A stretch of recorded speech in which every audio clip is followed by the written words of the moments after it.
Hello, you're watching Scotland at 7 on Tuesday the 21st of December with me, Hugh Stewart. Thank you for joining us and thank you for waiting. We've been very busy in the studio today with technical upgrades, and we've also been recording for new shows which will be going out soon.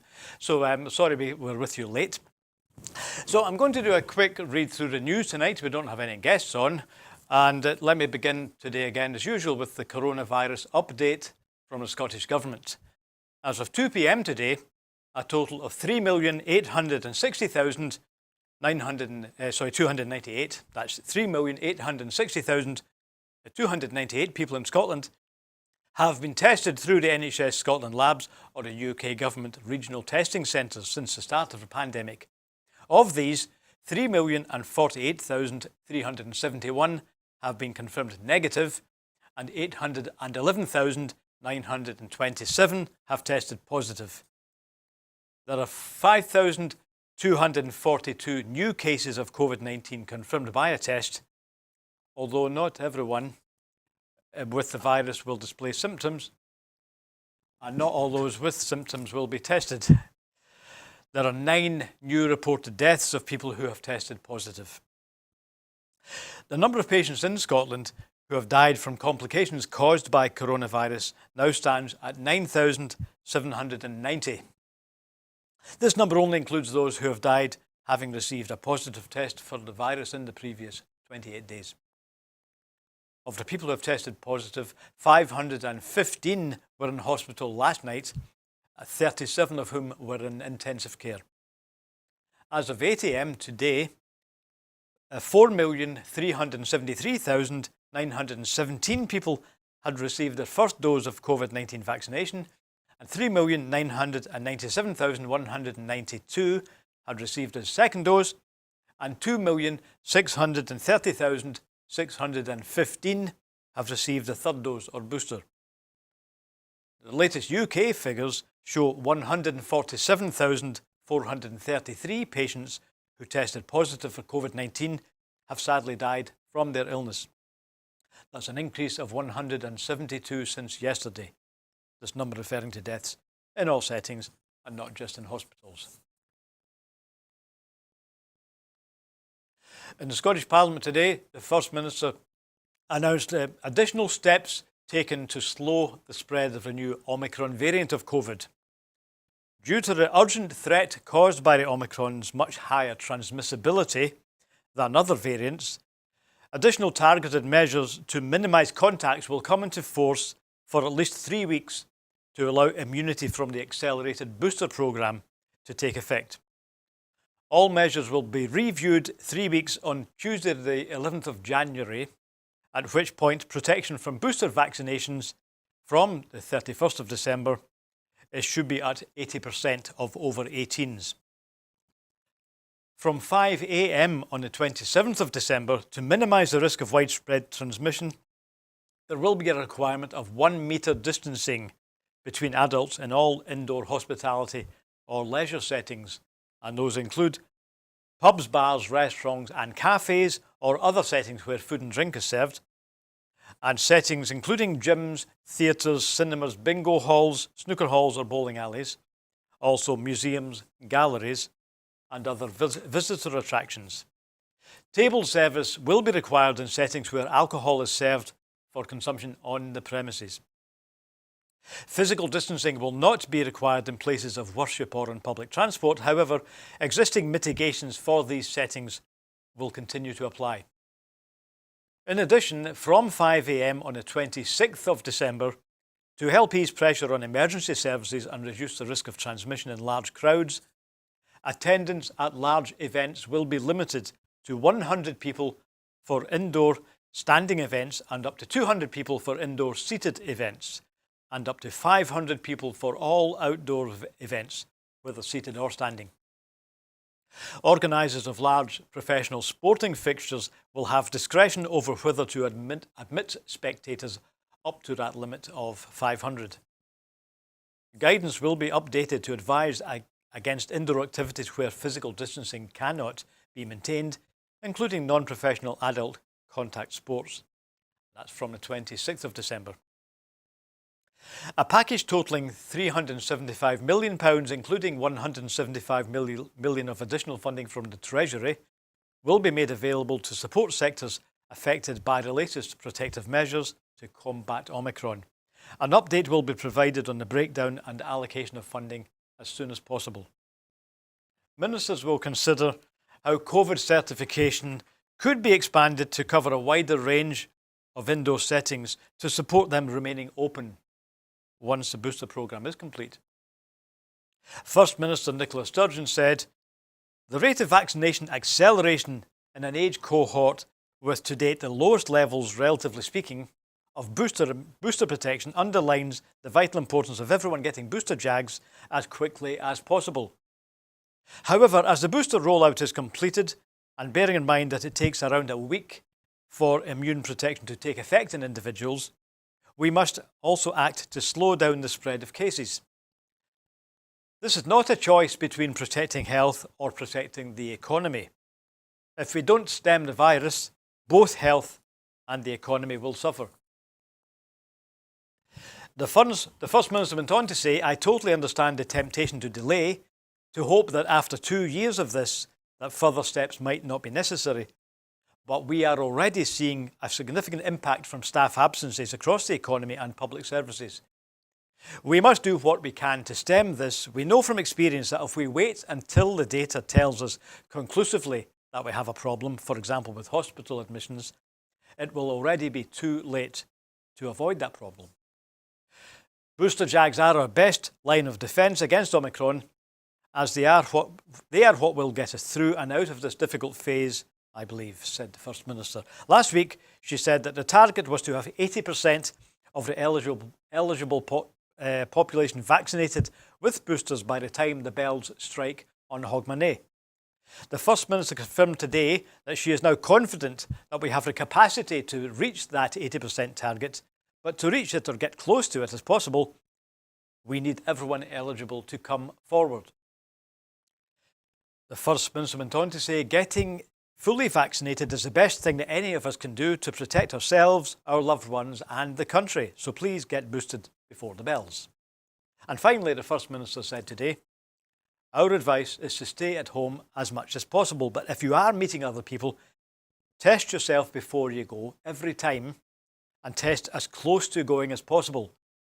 This is really important for family gatherings on Christmas Day and Boxing Day." Chancellor Rishi Sunak today announced a £1 billion package mostly for hospitality and leisure firms, but refuses to revise the furlough scheme. Rishi Sunak has been accused of failing to do enough to help the hospitality business through the Omicron wave, after saying again that he will not bring back furlough for the hardest hit firms. There has been pressure from industry for financial report amidst a collapse in pre-Christmas bookings for pubs, restaurants and hotels. And so the Chancellor announced a £1 billion bailout package today, Tuesday, consisting of business grants and help with sick pay. However, this drew an angry response from bosses who told the Chancellor that he was failing to grasp the severity of the Omicron shock and that the lack of clarity from government over the need for further pandemic restrictions was making matters worse. Comparing the plan to a dud cracker on Christmas Day, Tim Rumney, the chief executive of the Best Western Hotel Group, which employs 10,000 staff in the UK, said, "The return to furlough was vital if the current COVID wave continues." And Michael Kill, the chief executive of the Nighttime Industries Association, said, "The stuttering open-close approach to government restrictions was crucifying business during a pivotal period of trading before Christmas." The bailout package announced for England includes grants for hospitality and leisure businesses up to £6,000 per premise. The Treasury set aside £683 million for these payments, which will be administered through local authorities and available in the coming weeks. Further grants for businesses in England, worth £102 million, intended to help businesses most in need, and again administered through local authorities. Thirdly, the resumption of statutory sick pay, the rebate scheme, which will reimburse employers in the UK with fewer than 250 employees. at the cost of paying statutory sick pay for COVID-related absences for up to 2 weeks. And fourthly, and finally, an extra £30 million for arts organisations paid through the Culture Recovery Fund. In addition, the Scottish Government will receive £150 million, the Welsh Government £50 million, and the Northern Ireland Executive £25 million under the Barnett formula. Scottish Government spokespersons have said that the funds made available to the Scottish Government are not adequate.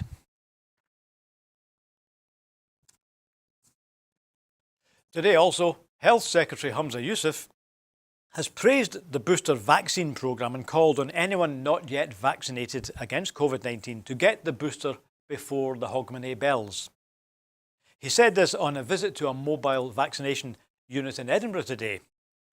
Speaking after meeting the Scottish Ambulance Service and NHS Lothian staff, Mr Yousaf said, "Getting the booster remains the most important thing we can all do to protect ourselves and others against the threat of Omicron and, of course, to help relieve and reduce the burden on the NHS. The booster programme has accelerated significantly and we have doubled the number of COVID vaccinations in the last week, the vast majority of which are boosters." The Health Secretary went on to say, "I cannot stress enough how much he appreciates the hard work being undertaken by vaccination teams across the country, and we are thankful to everyone coming forward to get their jags. My message is clear," Mr Yousaf said. "We want to make sure as many people as possible are boosted by the bells. The opportunities are there, including additional facilities like the EICC and Hampden Park, plus drop-ins like the one the Health Secretary visited this afternoon. The capacity is there," he said. "We need people to ensure they keep coming forward." And closing, the Health Secretary said that vaccination centres are remaining open on Christmas Eve. He urges people to take advantage and they want to see as many people as possible getting boosted right up to Christmas.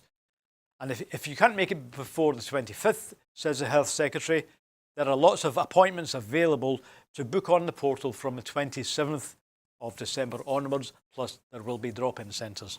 So please, the Health Secretary says, book today if you can. The vaccine is safe and effective, and we want as many people as possible to get boosted by the time the bells strike on Hogmanay.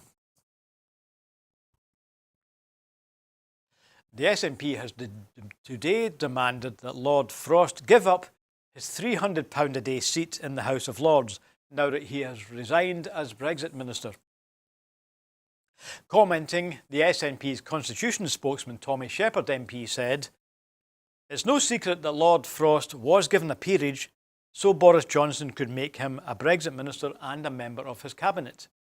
Now that he has resigned his position, he cannot continue to claim £300 a day just by having a cushy seat in the House of Lords." This just goes to show how broken and dated the Westminster system is. You can be a failed Brexit chief negotiator for a few years, cause untold damage to Scotland and the UK, and then become an ennobled peer for life. It was never right that the person charged with managing the UK's post-Brexit relationship with Europe was someone who had never been elected by those who would be affected by it, and so would never be accountable to those of us who had in the House of Commons. And that he is now able to continue being unelected and unaccountable for his Brexit mess in the House of Lords, it's a joke. And the sooner Scotland can shake off this draconian Westminster government through independence, the better. The words of Tommy Shepherd, SNP's Constitution spokesman in Westminster. Also on Brexit, Britain's farmers hit by Brexit deal. The SNP has today said that Scotland's farmers and crofters have been hung out to dry by the Tories' post-Brexit trade deal with Australia, following the UK government's own impact assessment, which shows that British agriculture, forestry and fishing sectors are set to suffer a £94 million loss. The assessment makes clear that the deal could result in lower output for some agricultural sectors in the UK, thus potentially undercutting Scotland's food producers. The deal is also expected to have a £225 million hit to the semi-processed food sector due to a reallocation of resources within the economy.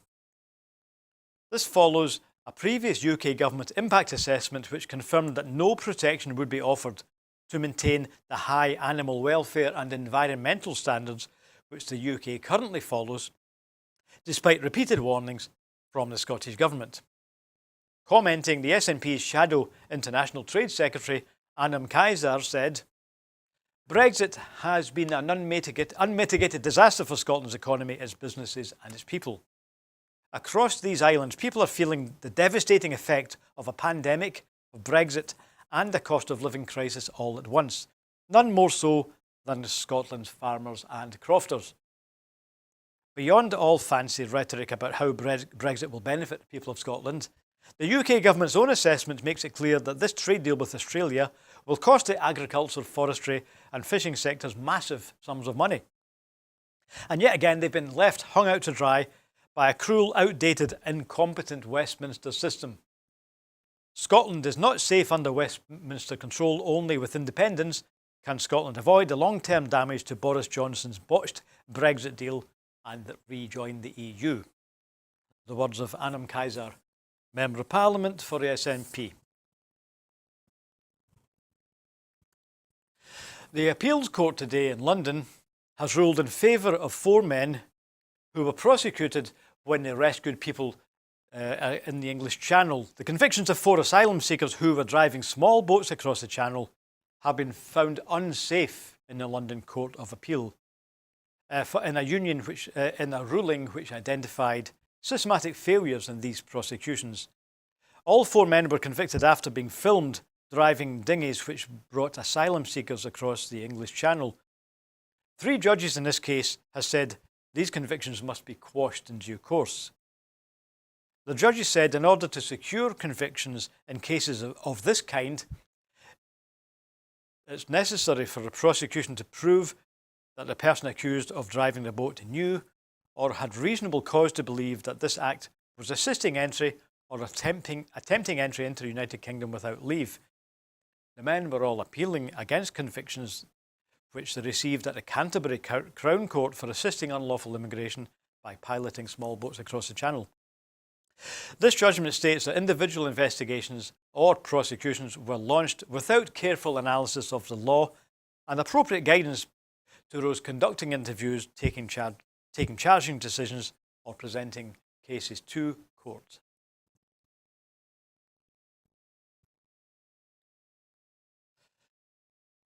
President Vladimir Putin has today said he will consider a military response if Russia feels threatened by NATO, in a sign that he's not ready to de-escalate tensions over a potential invasion of Ukraine. His speech to top commanders today comes as tensions grow in the West over the Ukraine situation. In a tough speech he made today, President Putin told his top military commanders that the West is to blame for rising tensions. It comes against the backdrop of a Russian build-up of tanks and artillery for what could constitute an invasion force within weeks. The Russian president has railed against NATO enlargement since the fall of the Soviet Union and has accused the West of turning Ukraine against Russia. After a revolution installed a pro-Western government in 2014, Moscow took over Crimea and sparked a conflict in East Ukraine which has left more than 14,000 people dead. Russia has bristled at growing military cooperation between Ukraine and the NATO countries. Mr. Putin did not particularly refer to the possibility of an offensive operation in Ukraine, and Russian diplomats had previously suggested the response could employ other measures such as moving immediate-range missiles within striking distance of European targets. That would be a punishment, Moscow claims, for the US unilateral withdrawal from the missile treaty in 2018. However, by amassing troops at the Ukraine borders, Russia has made it clear that an attack remains a possibility.